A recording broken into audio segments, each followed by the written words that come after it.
And if, as we've been saying, we continue to celebrate Women's Day today and the entire month. Now, with phenomenal women making strides in their careers, we highlight such. Women are showing up and stepping up and taking what they deserve, from politics to pop culture and fashion. Women aren't just leveling the playing field, but they are now owning it. For more now on the discussion on the fashion front, we joined now by Xoliswa Kawuleza. She is a fashion buyer and the founder of Zawo's Thrift Closet, and she joins me now live via Zoom. Good afternoon to you, Xoli. Thank you so much for joining us here on the SABC News channel, and happy Women's Day. Hi, Palisa. Thank you so much. And thank you to the SABC for having me, and happy Women's Day to you too. Thank you so much indeed. Now, Women's Month is obviously about celebrating our achievements and milestones as women. Tell us a bit about your journey in this fashion industry. Where and how and why did it start? Okay. Thanks again, Palisa. So for me, it started in 2016. This is when I was awarded the Xoliswa bursary.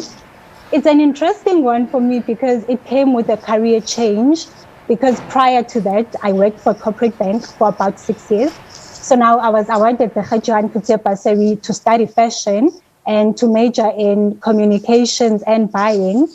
What that meant is I was going to go to fashion school for 3 years. So in a nutshell, that's how the journey for me began. But had it always been something within you? Because I hear a lot of fashion designers and people in this industry saying that it's something that is within you, that's in your blood and veins. Has it always been there in you? For me, Palisa, it has always been in me, right? But I think the difference with me is that I've always known that I'm not a fashion designer. And when I was in high school, I think the only career choice I knew in the fashion stream was fashion designing. So I think it was when I worked in the bank that somebody introduced me to fashion buying. In fact, how it happened was the person was like, Xoliswa, tell me, if you were not here at the bank, where would you be? And honestly, my 22-year-old self was like, I don't know. And she's like, what do you like to do? And I was honest, I was like, I like shopping. And she was like, have you heard of fashion buying? I was like, no. So I think from that day, I was given a homework to go home and research it. And I have never, it's always something that's been on my mind. I knew it was going to happen one day. I think I didn't know how or where, but I knew that one day I would end up in the fashion, in the business side of fashion rather. So now, how did you end up there by the fashion brand online? How did that happen and how did it start? Okay, so this is not the first time I'm trying out the fashion business. I've had 2 unsuccessful businesses in the past. I think this time around, I'm getting things right. I would obviously attribute my success this time around to having been to fashion school. I've also been fortunate in that when I was awarded the Xoliswa bursary, it meant that I would intern for him for the 3 years that I was studying. So that opened my eyes to more. I watched how he ran his business, how he interacted with his customers. So last year when I was doing my final year, I went back to the drawing board. I sat down and then I decided that I want to revisit this thing because it's something that I'm really passionate about. But now I was clearer in what I wanted from it. I knew exactly what I wanted with the brand. I knew who I was as a creative. I also knew who the target market was. I think I was in the right space of mind. So you say that you had attempted the fashion business on previous occasions, but you never succeeded. And you say that you attribute your success now to having gone to school, to the fashion school, you say. How important is education, or should I say, how does it complement talent and passion that one has? Okay. Sure. I think we can't run away from the fact that education is very important. You can be talented, but talent only is not enough. You need the education backing.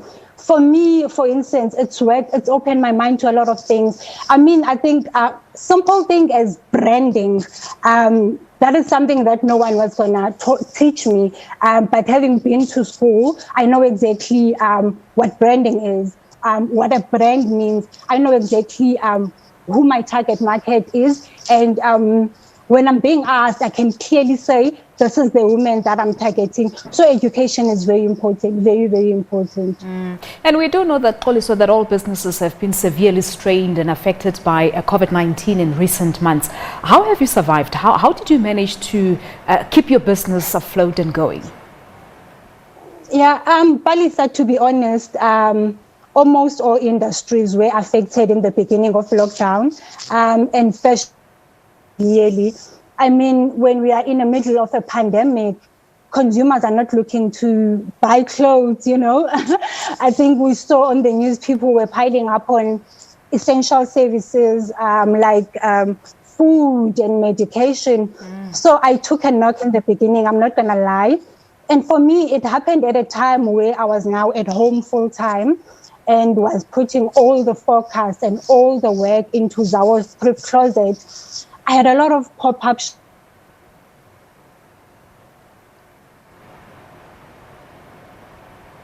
shows that were planned. But I must say now that the economy is open, things are slowly starting to get back to normal.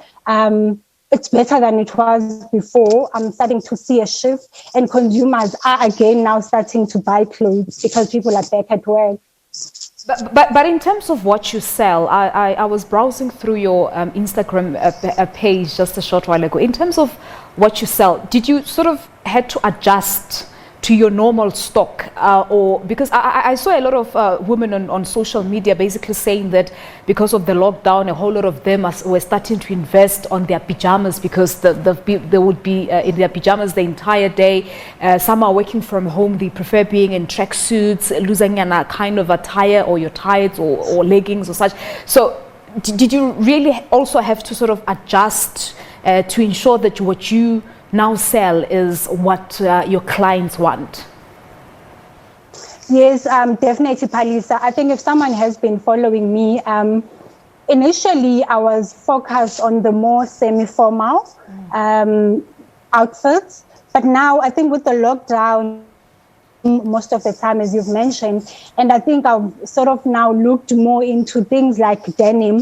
I mean, because you're working at home, if you want to quickly run to the mall and get something and run back home and work, you'll be in your denim. So yes, I think it was important for a lot of business or a lot of brands within the fashion industry to change the way we look at our offering, because if we are being honest, I don't think we will ever go back to the way things were done.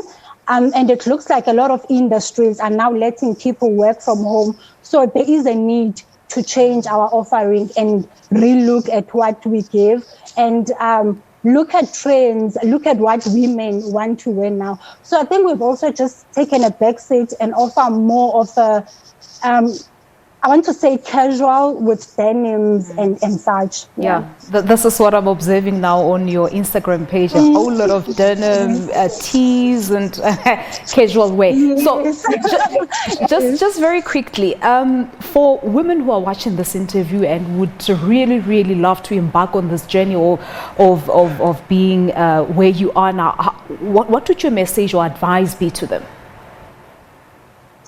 I think, Balisa, first and foremost, it's important to know who you are as a person. That would be number one. I think number two, know who you are as a creative, right? And this is something I had to learn over the years. The fashion industry is quite wide.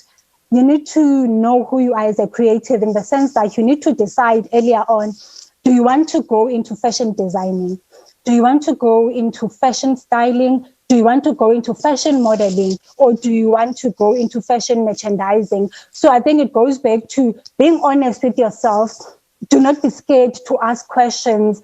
Be vulnerable. Ask people in the industry. You'd be surprised that people are actually willing to open up and tell you about their experiences. And I think once you've sort of have decided where you want to go and who you are as a creative, then look for a school that speaks to exactly what you want to do.